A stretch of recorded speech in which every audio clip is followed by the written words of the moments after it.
Mesdames et demoiselles et messieurs, sentez-vous saluer, s'il vous plaît. La situation au Cameroun prend des tournures très inquiétantes. La ville de Douala au Cameroun a été entièrement paralysée. Personne n'entre à Douala, personne ne sort. Toutes les agences de voyage qui vont à Yaoundé n'ont pas pu ouvrir aujourd'hui. Ceux qui quittent de Yaoundé n'ont pas pu entrer à Douala aujourd'hui, mesdames et messieurs. La situation est en train de prendre des tournures très inquiétantes. Partout dans le Cameroun, on a eu des manifestations. Il y a eu des morts. Et c'est malheureux. L'Union européenne dénonce la situation qui se passe au Cameroun et demande à l'État du Cameroun de prendre des positions claires pour arrêter avec toute violence disproportionnée utilisée contre les manifestants. J'aimerais, mesdames et messieurs, vous donner lecture, n'est-ce pas, de cette déclaration de l'Union européenne qui a pris acte, n'est-ce pas, de la déclaration par le Conseil constitutionnel la déclaration par le Conseil constitutionnel qui donne le président Paul Biya vainqueur de l'élection présidentielle du 12 octobre dernier.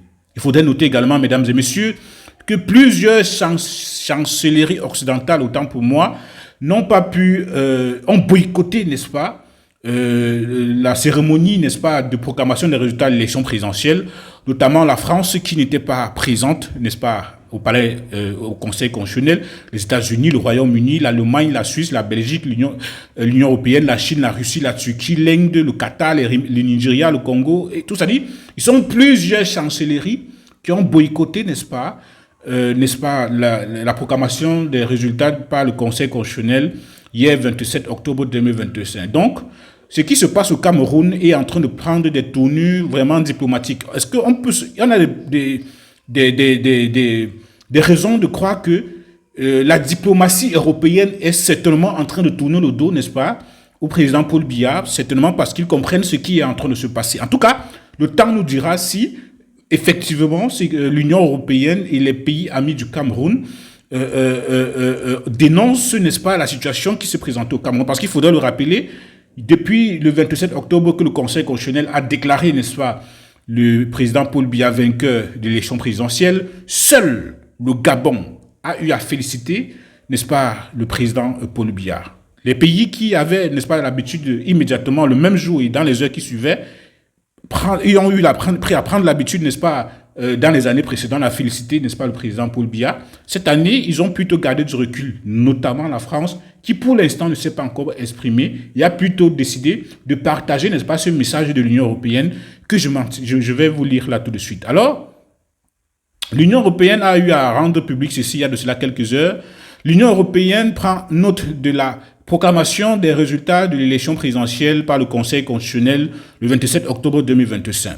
Elle rappelle que son partenariat avec le Cameroun, partenaire de longue date de l'Union européenne, repose sur l'accord de Samoa, qui promeut les principes de bonne gouvernance, de démocratie, de respect des droits de l'homme et de l'état de droit. Elle souligne, dans ce cadre, l'engagement commun à respecter les libertés d'association, de réunion et d'expression également consacrées par la Constitution du Cameroun. L'Union européenne exprime sa profonde préoccupation face à la répression croissante des manifestations qui ont eu lieu le 26 et 27 octobre 2025 et déplore la mort par arme à feu de plusieurs civils. Elle souligne en outre l'importance de garantir la sécurité et l'intégrité physique de tous les acteurs politiques de ce processus. L'Union européenne invite les autorités camerounaises à identifier les responsabilités, à faire preuve de transparence et faire justice enfin, de lutter contre le recours excessif à la violence et les violations des droits humains. Elle appelle également à la libération de toutes les personnes détenues arbitrairement depuis l'élection présidentielle. L'Union européenne invite toutes les parties à faire preuve de retenue et à s'abstenir de toute action susceptible d'exacerber les tensions. Elle encourage tous les acteurs politiques et sociaux à engager rapidement un dialogue constructif afin de préserver la stabilité et la cohésion nationale et de promouvoir les valeurs démocratiques et les droits de l'homme. Donc, mesdames et messieurs, voici donc la réaction de l'Union européenne. Une fois que l'Union européenne a eu à rendre public, n'est-ce pas, ça sur ses différents réseaux sociaux, l'ambassade du Cameroun, l'ambassade de France au Cameroun, basée à Yaoundé, a également partagé, n'est-ce pas, ce message sur ses réseaux, en tout cas. Donc, ce que nous remarquons après que l'Union européenne ait fait cette sortie, c'est que l'Union européenne ne condamne rien, ils prennent acte, ils ne questionnent pas, n'est-ce pas, le fond, les causes, ce qui a eu à créer cela, l'Union européenne a décidé de battre en touche, n'est-ce pas, les multiples fraudes qui ont émaillé, n'est-ce pas, le processus électoral et décidé de prendre acte. C'est-à-dire, ici, on se rend compte que l'Union européenne a décidé simplement de privilégier, n'est-ce pas,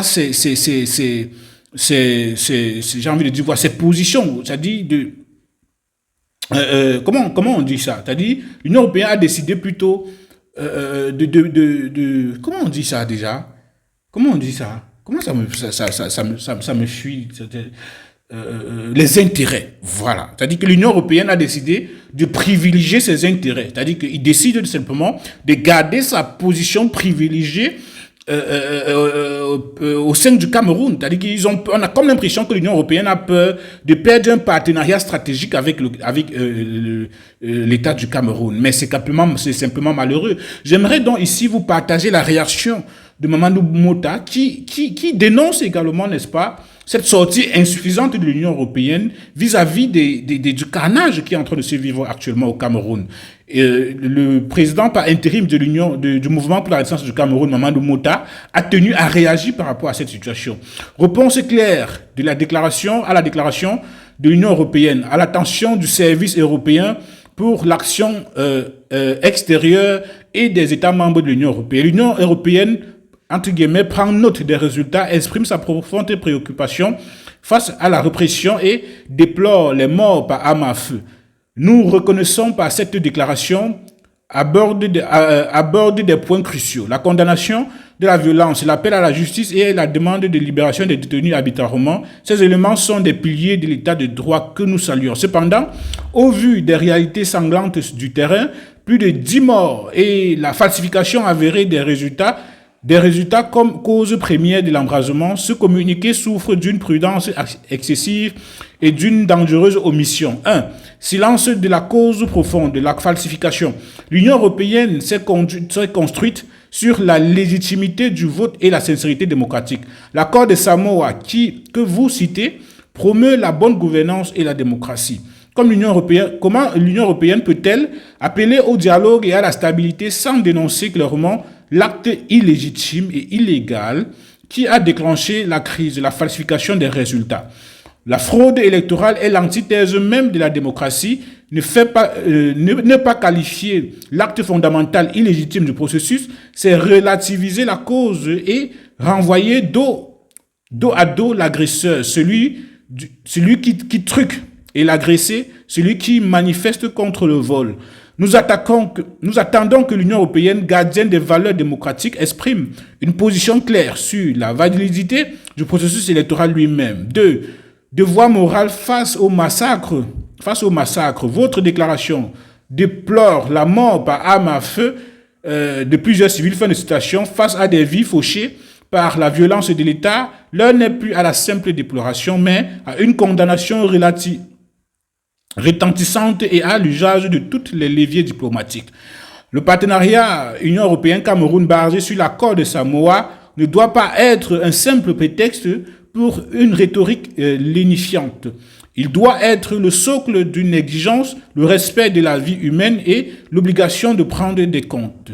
L'appel à identifier les responsabilités est nécessaire, mais il doit être accompagné d'une pression concrète et immédiate pour qu'une commission d'enquête internationale et indépendante soit mise en place sous l'égide de l'ONU et de l'Union africaine et soutenue par l'Union européenne. 3. L'urgence d'une position de principe à la responsabilité morale de ne pas laisser les valeurs démocratiques être vidées de leur substance pour des raisons de réel politique. Lorsque les citoyens sont tués pour défendre leur vote, les fondements moraux de l'Union européenne sont mis à l'épreuve. Nous vous appelons instamment à adopter une position claire et sans équivoque sur l'intégrité et la sincérité du scrutin.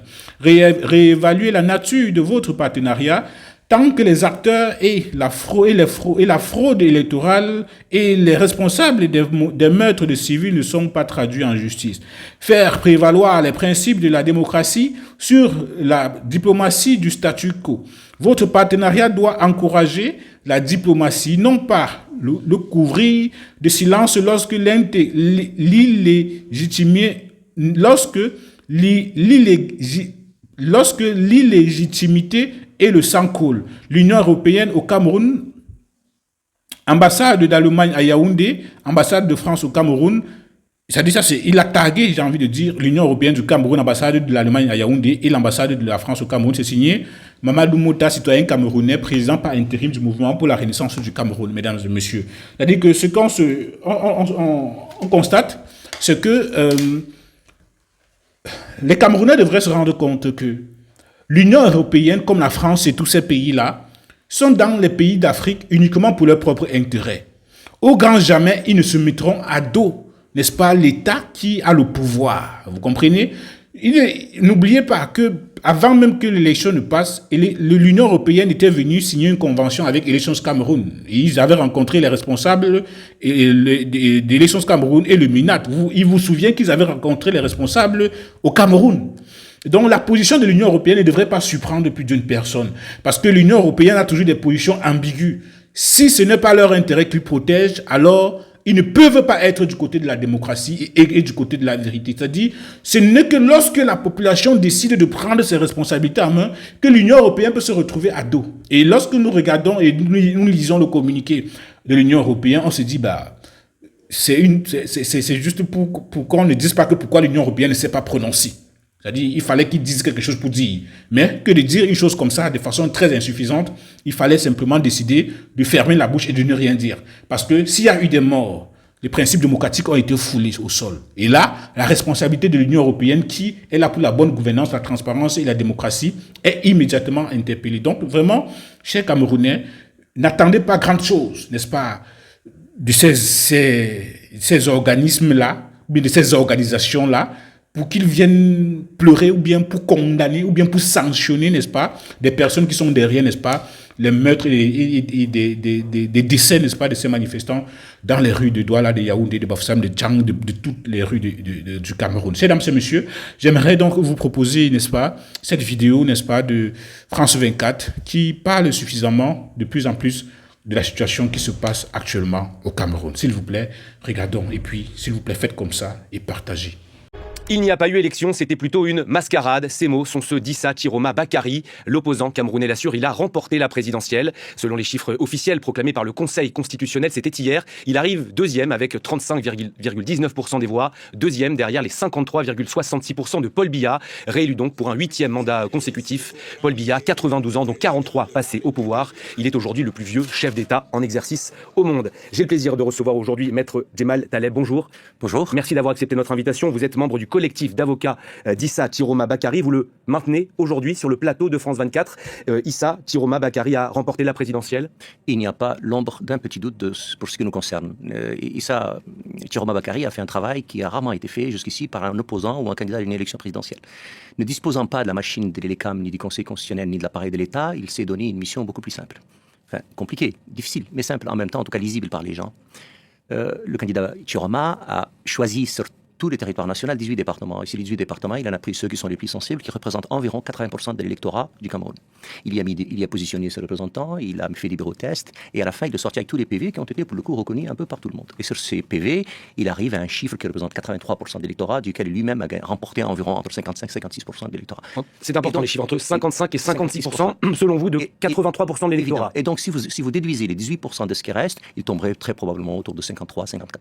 Et donc, il a mis évidemment les PV à la disposition de tout le monde, de tous ceux que cela intéresse. Il les a mis sur son site internet et il n'y a pas jusqu'ici le commencement d'une contestation quelconque sur ces chiffres-là tels qu'il les a donnés. Après, on peut ergoter comme on veut. Le problème, c'est que les chiffres sont têtus, les PV le sont tout autant, et Issa Chiroma Bakary, qui est pour le coup quelqu'un qui a l'expérience de l'État, du pouvoir, de l'exercice du pouvoir, et quelqu'un de sérieux et qui sait à peu près comment se comporter.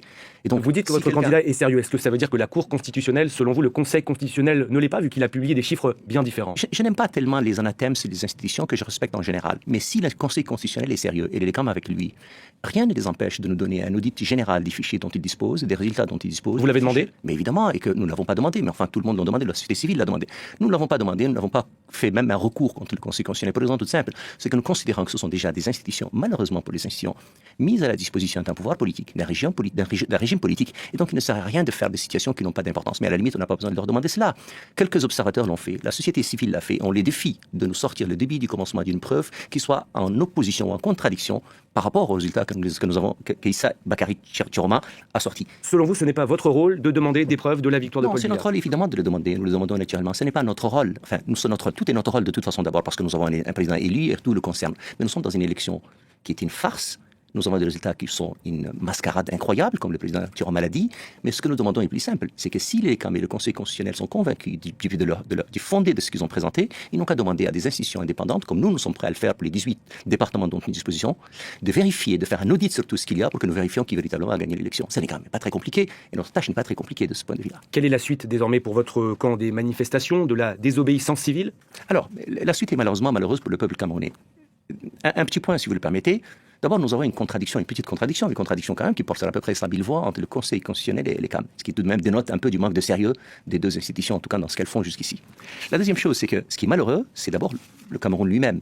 Vous avez un président qui est l'ombre de lui-même, un régime politique qui est agonisant, qui est en fin de parcours. Nous avons un pays, une population qui est massacrée tous les jours, et vous avez des réjouissances à peu près malsaines de la part de la première dame, de la fille du président.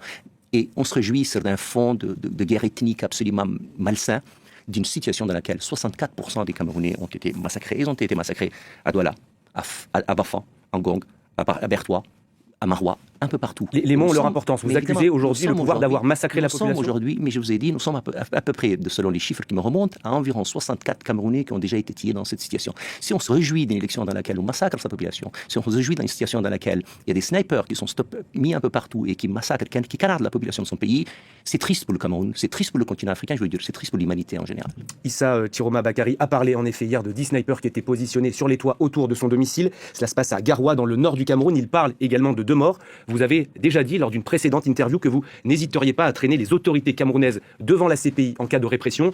Qu'en est-il exactement aujourd'hui? Mais c'est un travail que nous avons déjà commencé à faire. Nos confrères du Cameroun, mais nous aussi à Paris, nous sommes livrés à malheureusement un calcul dont nous serions bien passés. Mais nous n'allons pas laisser le sang des Camerounais couler en toute impunité. Ceux qui commettent des crimes, nous les avons déjà vus, recensés, calculés, les militaires, ceux qui donnent des ordres, les policiers, les snipers, mais aussi la petite milice privée d'IRDPC. Nous n'allons rien laisser passer. Nous allons suivre la situation au jour le jour. Nous allons comptabiliser les morts. Nous allons suivre et filmer, parce que tout est filmé, tout est regardé, la situation telle qu'elle est. Et nous allons, le moment venu, constituer un dossier et le déposer contre tous ceux qui commettent des exactions contre le peuple camerounais. L'impunité, de notre côté, c'est terminé. C'est le message que vous voulez adresser aujourd'hui au président Paul Biya? Mais ce n'est pas un message que nous adressons à qui que ce soit, c'est une situation que nous vivons et que nos frères camerounais, que nos confrères camerounais vivent, que l'état-major du président Chiroma vit. Cette situation est absolument grave, dangereuse.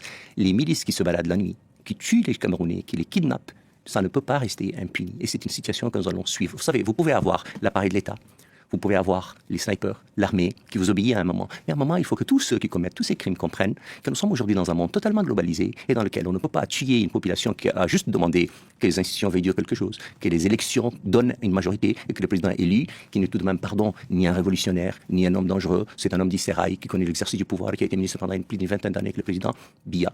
Il a été élu, les Camerounais ont vu en lui probablement l'alternative à leur calvaire, à leur malheur. Vous comprenez bien, un pays dirigé par la même personne qui aujourd'hui a 93 ans et qui le dirige depuis 43 ans.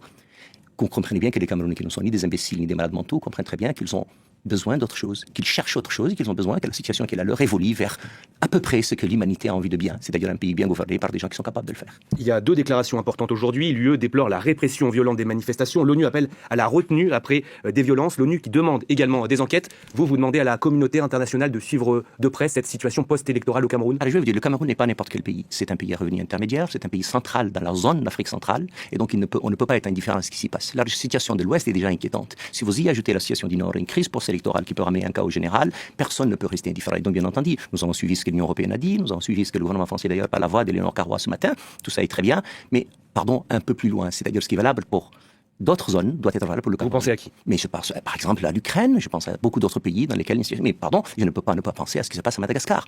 Si un homme ou un groupe, certains disent clan, je n'aime pas beaucoup ces mots, mais si un groupe de personnes décide de massacrer une population, les partenaires historiques de ce pays, qui est un pays important, dont la stabilité d'une bonne partie de la région en dépend, ne peuvent naturellement pas regarder ça avec autant pas envie de dire d'indifférence. Ça n'est pas possible. Il n'y a pas d'indifférence parce qu'honnêtement, le communiqué de l'Union européenne est très bien. Il est encore un peu timide, allons un peu plus loin. La position du gouvernement français est bien, elle est encore timide, allons un peu plus loin. Mais nous appelons aussi les États-Unis d'Amérique, mais aussi tous les partenaires, et à commencer par les pays de la région, c'est-à-dire les partenaires de la zone CEMAC, mais aussi un peu l'Union africaine. Ne laissez pas mourir, massacrer une population qui ne demande rien de plus que la liberté. Ça n'est pas possible. Merci, Maître Djemal Taleb, d'avoir accepté aujourd'hui l'invitation de France 24. Merci à vous de m'avoir invité.